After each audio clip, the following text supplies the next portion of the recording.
Hello everyone, आज हम पढ़ने वाले हैं क्लास 12th का केमिस्ट्री का चैप्टर नंबर फर्स्ट, जिसका नाम है विलयन।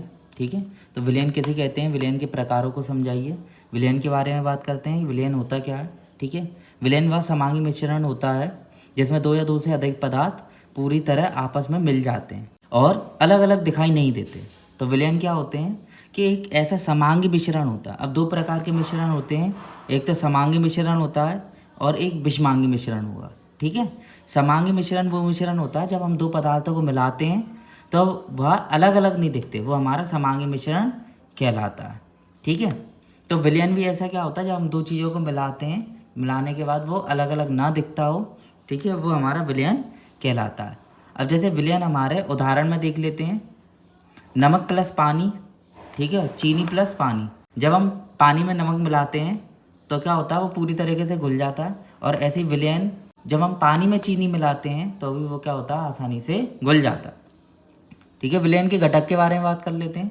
विलयन के दो मुख्य घटक होते हैं, एक होता है विलय, ठीक है, वह पदार्थ जो कम मात्रा में होता है और विलयन में घुल जाता है, विलय कहलाते हैं।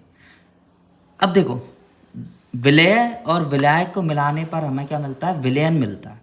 जो कम मात्रा में होगा वो हमेशा विलय होगा, जो ज़्यादा मात्रा में होगा वो हमारा विलायक होगा। विलायक क्या होता है, जो पदार्थ वो अधिक मात्रा में हो। जैसे हमने पानी में नमक मिलाया था तो नमक हमारा कम मात्रा में था, पानी हमारा ज़्यादा मात्रा में था, तो पानी हमारा क्या हो जाएगा, विलायक हो जाएगा, नमक हमारा विलय हो जाएगा। ठीक है, तो ऐसे पदार्थ जो कैसे होते हैं, कम मात्रा में पाए जाते हैं, वो हमारे क्या होते हैं, विलय होते हैं। और ऐसे पदार्थ जो ज़्यादा मात्रा में होते हैं वो हमारे विलायक कहला जाते हैं।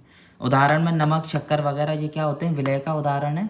और ऐसे ही विलायक का उदाहरण क्या होता है, जल आदि। चलो अब इनके प्रकार पढ़ लेते हैं। भौतिक अवस्था के आधार पर विलयन तीन प्रकार के होते हैं, जिनमें कुल 9 उप प्रकार होते हैं। देखो, 3 प्रकार के हमारे विलयन होते हैं, एक ठोस विलयन भौतिक अवस्था में, एक द्रव्य विलयन और एक होता है गैसीय विलयन। ठीक है, और वैसे उनके कितने 9 उप प्रकार होते हैं। अब हम किसको किस में मिला रहे हैं वो इसमें देखेंगे। जैसे हमने ठोस विलयन में बात करें तो इसमें जो विलायक होगा वो हमेशा ठोस होगा। विलायक जो ज़्यादा मात्रा में है वो कैसा है, ठोस हो। ठीक है, अगर ठोस में अगर ठोस मिलाएंगे हम, जैसे हम मिश्र धातु, जैसे पीतल, पीतल हमारा कैसे बनता है, ठोस में ठोस को मिलाने से बनता है। ऐसे ही अगर हम ठोस में द्रव मिलाएंगे, ठोस हमारा ज़्यादा मात्रा में, द्रव हमारा कम मात्रा में, तो सिल्वर अमलगम बनेगा, Ag और Hg। ठीक है, इसे हम सिल्वर अमलगम। अब ठोस में हम गैस मिलाएंगे तो हाइड्रोजन गैस और पैलेडियम धातु हमारे बन जाएंगे। ठीक है, द्रव्य विलयन की बात कर लेते हैं। द्रव्य हमारा, अब ऐसे विलयन जिसमें विलायक हमारा द्रव्य होगा वो हमारा द्रव्य विलयन कहलाते हैं।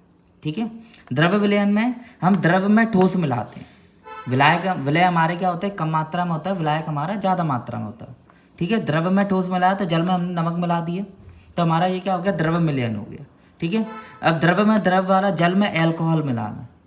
ठीक है, इसके बाद द्रव्य में गैस वाला, सोडा वाटर कहते हैं, जब हम पानी में CO2 घोल देते हैं तो वो सोडा वाटर में आ जाती है। ठीक है, गैसीय विलयन की बात करेंगे जिसमें हमें विलायक हमारा क्या होगा, गैस होगा।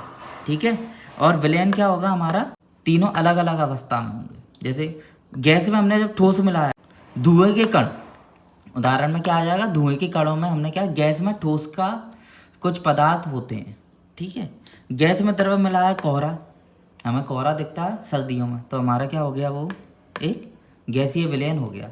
और गैस में गैस मिलाते हैं, जैसे वायु, हमारे आसपास की वायु होती है, वो भी क्या है, विभिन्न गैसों का मिश्रण होता है, वो हमारा गैस में गैस का विलयन है।